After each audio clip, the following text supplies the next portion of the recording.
Bismillahirrahmanirrahim. Assalamualaikum warahmatullahi wabarakatuh.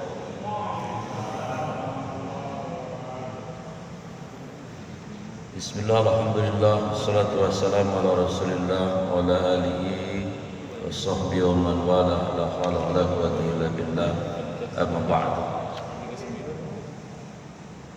Kepada DKM dan pengurus Sidratul Jannah yang Allah muliakan,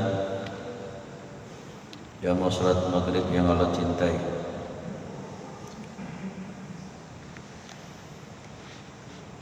alhamdulillah kita diberi kesempatan oleh Allah kembali untuk mentadabburi ayat-ayat Al-Quran.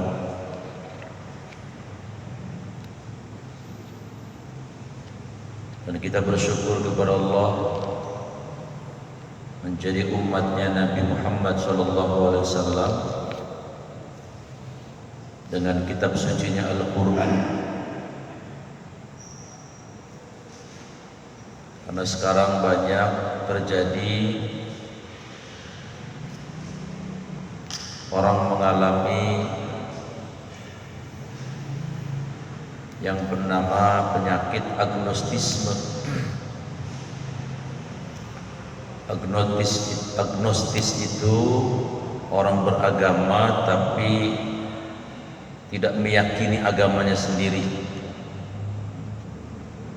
Penyebab utamanya kitab sucinya. Ya. Dan rata-rata ini kaum intelektual, akademisi, kalangan terpelajar.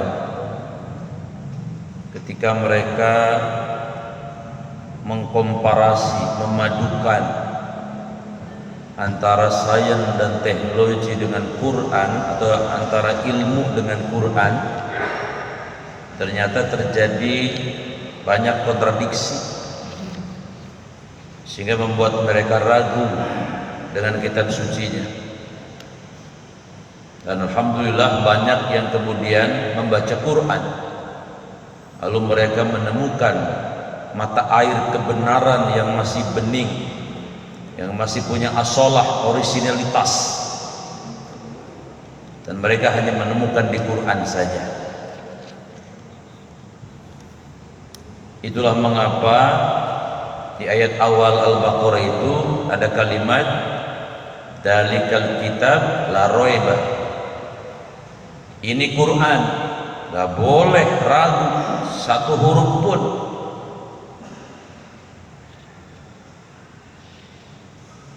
Bahkan sejak Nabi diangkat menjadi Rasul sampai ayeuna, kalau kata Abah sampai ayeuna, terobah-robah kene. Jangan kata satu surat, sehuruf aja kagak ada robahnya gitu. Kenapa? Inna nahnu nazzalna dzikra wa inna lahu lahafiz.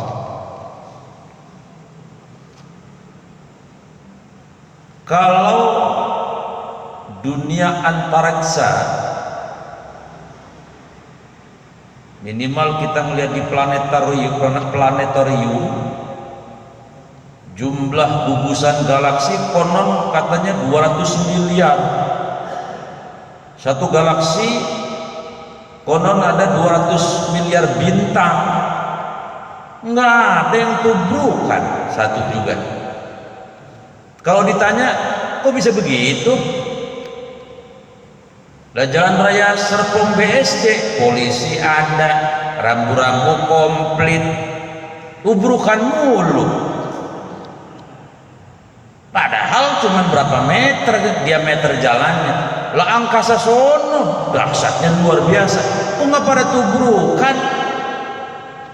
Dua alasannya. Pertama, lah kalau tubrukan, misal kata tubrukan matahari sama bumi, lah kegedik bumi kita, bisa almarhum bumi kita. Lah kalau bumi kita almarhum, lah Jelupang Pondok Jagung ya almarhum. Orang bumi kecil benar. Ya apa yang saya muliakan. Yang kedua jawabannya, kenapa nggak tubrukan? Karena yang jagain bukan security yang pakaiannya kayak polisi sekarang.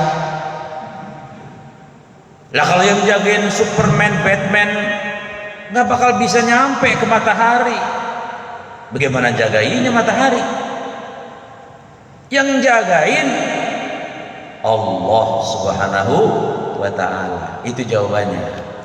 Lah kalau yang di jalan BSD Serpong, yang jagain Pak Polisi. Lah yang juga Pak Polisi namanya manusia. Sama dengan Quran analoginya. 1442 tahun bahwa tahun memang ada ikhtilaf, oke. Tapi yang jelas 1400 tahun sudah. Sampai hari ini kagak ada yang bisa berubah. Emang apa? Jawabannya sama. Yang jagain bukan si Miun, si Mian, si Udin, sanes Abah yang jagain.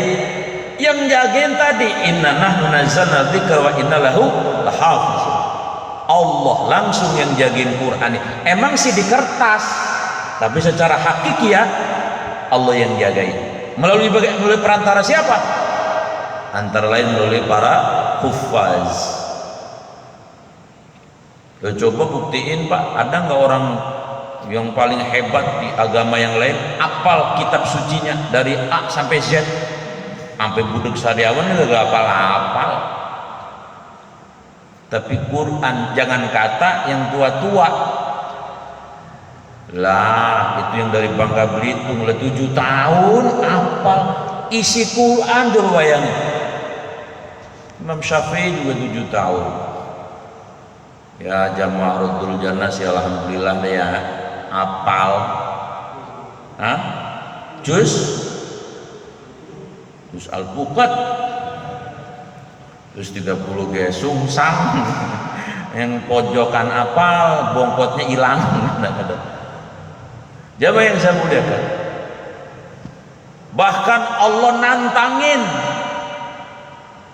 wa in kuntum fi raibim mimma nazzalna ala abdina fa'tu bi suratin min mithlihi wad'u syuhada'akum min dunillah in kuntum shadiqin. Waduh, shadiqin, tegas banget Allah nantangin. Wa dan in jika kuntum kalian fi dalam raibin ragu, kalau kalian ragu dengan Al-Quran, kata Allah,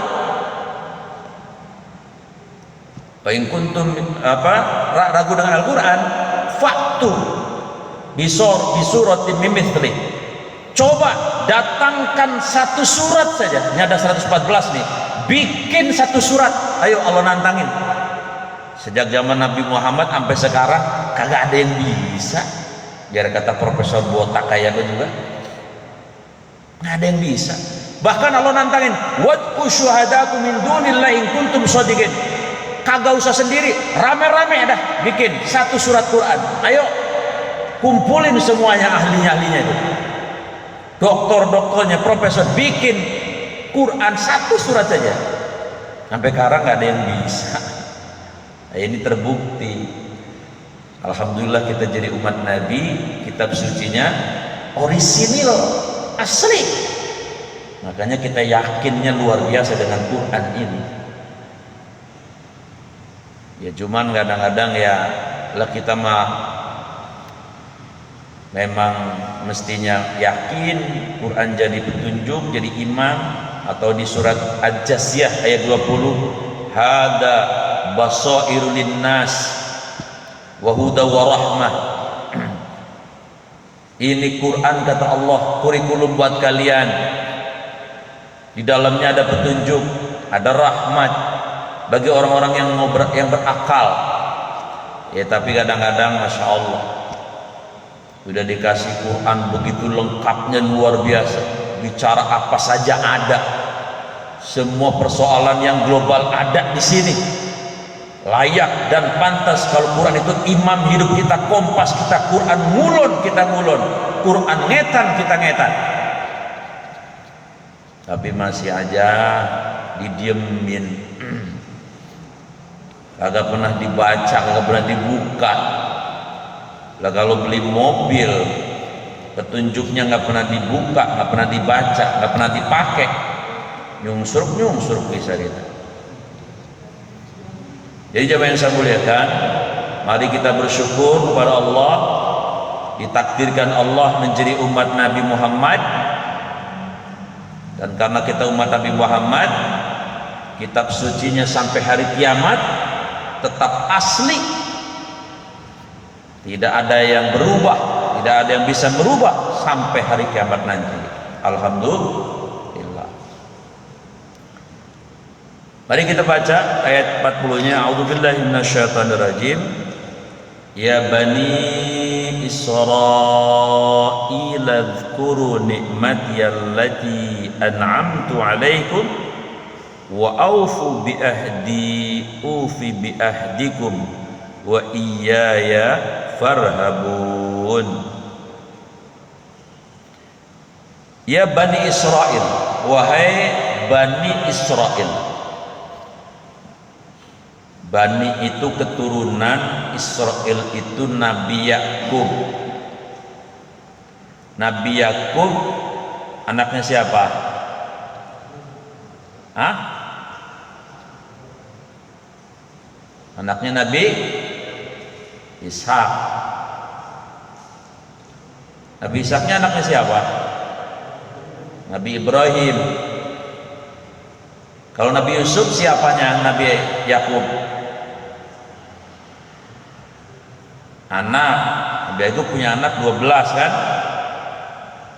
Yang 2 Bunyamin sama Nabi Yusuf, yang lain ada Yahuda dan seterusnya. Kalau begitu Nabi Yusuf itu siapa? Nabi Ibrahim? Cici. Luar biasa. Ini sama aja pertanyaannya begini Pak. Ibunya Nabi Isa siapa? Ibu Maryam. Ibu Maryam anaknya siapa? Pak Imron. Kan Ali Imron, Ali keluarga, Imron. Kalau begitu engkongnya Nabi Isa siapa? Pak Imron. Ini kayak gini gampang, ini kadang-kadang kita gak tahu. Jadi Bani Israel itu adalah, maksudnya Israel itu adalah Nabi Yakub. Kenapa beliau disebut dinamai Israel? Ada 2 pendapat. Pertama, karena beliau sering berjalan di waktu malam untuk melakukan kontemplasi. Dan yang kedua, makna Israel itu adalah Abdullah, hambanya Allah. Nabi Yakub ini punya anak 12. Yang 2 tadi Nabi Yusuf dan adiknya yaitu Bunyamin. Allah mengatakan, wahai Bani Israel, keturunannya Nabi Yakub, udhkuru nikmati, ingatlah nikmatku, allati yang an'amtu, aku berikan alaikum atas kalian. Apa ini yang Allah beri nikmat kepada mereka, Bani Israel? Setidaknya ada 3. Pertama, keturunan atau Bani Israel itu minhum yakunu al-anbiya wal mursalin. Sebagian mereka itu adalah menjadi nabi dan rasul. Ini nikmat yang Allah berikan. Ya, kalau keturunan Nabi Muhammad kan nggak ada yang nabi jadi rasul. Kecuali Syiah ya, yang melebih-lebihkan Imam Ali ya. Yang kedua, apa nikmat yang diberikan Allah kepada Bani Israel? Minhum yakunu al-kubara wal muluka. Dari keturunan Nabi Yakub ini, Bani Israel ini banyak yang menjadi kubara, jadi pembesar, banyak menjadi mulukan, raja. Misalnya Nabi Sulaiman, itu Bani Israel. Ya raja, ya nabi. Nabi Yusuf kubaro, pembesar, pejabat tinggi. Waktu itu pernah jadi Menko ekonomi ya. Berarti selevel sama Pak Airlangga Hartarto ini. Enggak jauh. Kalau Pak Airlangga bukan Rasul, Nabi Yusuf mah udah jadi Menko ekonomi juga Rasul. Kemudian Nabi Daud ya, dan keturunan yang lain. Itu yang kedua, kelebihan Bani Israel itu. Yang ketiga, kelebihan Bani Israel itu adalah mereka pernah diberikan makanan dari surga yang namanya manna wasalwa. Waktu 40 tahun gak masuk ke Baitul Maqdis, ngupek baik di situ. Karena mereka pengecut. Waktu disuruh menghadapi tokoh di Palestina, bilang kamu aja Musa sana. Ntar kalau udah menang bilangin kita ya. Lah, pengecut bener. Tadi mah berani bener romanya. Ini kadang-kadang ada orang modelnya kayak gini. Harga mati. Begitu ada musuh, balaka ciprut. Yang kelihatannya gagah begitu Pak, kadang-kadang suka begitu. Tapi kalau yang ruhnya mantap, kalem, begitu ada musuh laksana singa, yang kayak gitu harusnya mati. Ini teriak-teriak harga mati.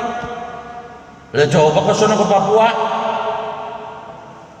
Ya, saya tadi sebelum kesini lihat TV, kesel banget Pak. Lah tenaga kesehatan di Papua dibakar puskesmas sama puyeng. Dari zaman Ki Benen sampai zaman Ki Jambrong kali sekarang, tiap minggu kadang-kadang tentara, polisi, tenaga kesehatan, orang sipil mati mulu karena beres-beres. Emang apa sih? Emang jumlahnya berapa sih mereka? Kemana Kopassusnya? Kemana Densusnya? Lagi di Sulawesi Utara, anak buah Santoso tinggal 4 orang, ribut mulu. Teroris mulu. Kadang-kadang seperti itu ya, agak-agak gemesin ya. Kasihan untuk tenaga kesehatan. Jadi kelebihannya Bani Israil itu adalah apa tadi? Pernah makan makanan dari surga, yaitu madu dan daging burung 40 tahun lagi. Makanya orang Yahudi pinter-pinter Pak. Lemang kita makan gengsot, jipang, wajik, dongkal, ginang, opak, geplak, lompong, ganyong. Ya pinter sih, tapi ya kalah sama orang Yahudi. Orang Yahudi pinter-pinter Pak. Kalau dia terjun di dunia ekonomi, nguasain ekonomi. Terjun di dunia politik dikuasain. Terjun di bidang senjata, kuasain senjata. Terjun bidang teknologi dikuasain luar biasa. Emang Allah lebihkan mereka, tapi diingetin sama Allah, inget dong. Berarti apa? Berarti mereka gak inget. Ya mendingan kita nggak terlalu dibanyakin ini, tapi kita ingat nikmat Allah kan gitu ya Pak. Apa kata Allah berikutnya? Wa aufu bi ahdi ufi bi ahdikum wa iyaya farhabun. Penuhi janji dong. Kan waktu di kitab Taurat kalian percaya bakal ada nabi namanya Nabi Muhammad. Yang kedua, kalian percaya bahwa Nabi Muhammad itu kitab sucinya namanya Quran. Penuhi dong janjinya. Dan kalian tetap menjadikan saya sebagai Robnya, sebagai Tuhannya. Bening amat ini ya. Kira-kira madu bah ya. Ustadz kalau kasih madu semangat bah itu. Kalau begini mah ada anu enggak. Kayak dukun. Enggak bercanda. Jangan sensitif, bercanda. Jadi mereka disuruh memenuhi janjinya, sebab orang Bani Israil itu tahu benar Pak, tahu benar. Di Taurat, di Injil itu disebut yang asli ya. Taurat yang asli. Nanti nabi terakhir namanya Ahmad atau Muhammad, kitab sucinya namanya Quran. Allahnya sama, Allah yang disembah oleh orang Bani Israel sama. Kenapa Allah mengingatkan mereka? Sebab mereka ternyata melupakan, ingkar. Ini karakter utama orang-orang Yahudi itu, ingkar janji. Makanya kenapa Hamas itu nggak mau lagi, kadang-kadang nggak mau lagi ikut perjanjian macam-macam. Ya karena Hamas baca Quran. Watak karakter orang Bani Israel itu ya tadi ingkar janji. Ya, kalau patahkan, mohon maaf, patahkan paksi yang kalau di Indonesia mungkin kayak PDI lah, kayak Golkar, agak sekuler gitu. Tapi kalau Hamas memang pejuang-pejuang Islam luar biasa.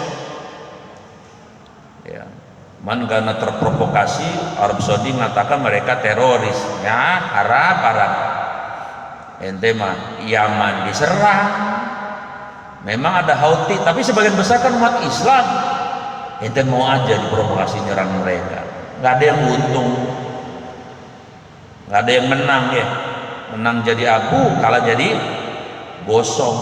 Yang tepuk tangan ya yang memprovokasi. Kayak sekarang di Indonesia nih, yang satunya diangkat-angkat Islam moderat, Islam paling top, paling markotop lah. Nah satunya Islam belaka ciprut, radikal, titik bengek. Yang tepuk tangan mereka, lu gua adu lu kayak jangkrik, lu mau lu. Seperti itu persis. Ngapa kucing ini? Udah singgung ceng. Jadi jemaah yang saya muliakan, dari ayat yang 40 ini Allah mengingatkan Bani Israel supaya ingat akan nikmat-nikmat yang sudah Allah berikan. Ini pelajaran buat kita. Kata Imam Al-Ghazali, simatu syakir, ciri orang yang bersyukur itu antara lain apa? Idza yazidun ni'am fayazidut ta'ah. Kalau nikmatnya nambah, taatnya nambah dong. Ini mah nikmatnya nambah, taatnya kurang, defisit. Ya ambil lagi sama yang punya. Kita jangan sampai seperti itu. Tapi bagaimanapun kan bentar lagi mau adzan Isya ya. Jadi kita lanjutin nanti lagi. Begitu Bang. Mau Isya. Mudah-mudahan yang singkat ini menjadi renungan buat kita bahwa jangan ikuti sebagian karakter dari orang Yahudi. Pertama, ingkar janji.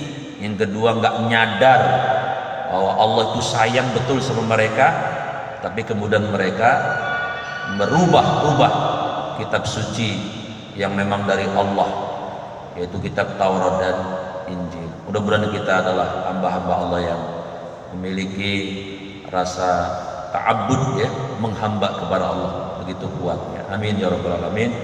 Mohon maaf lahir dan batin. Subhanallah wa bihamdika asyhadu an la ilaha illa anta astaghfiruka wa atubu ilaik. Assalamualaikum warahmatullahi wabarakatuh.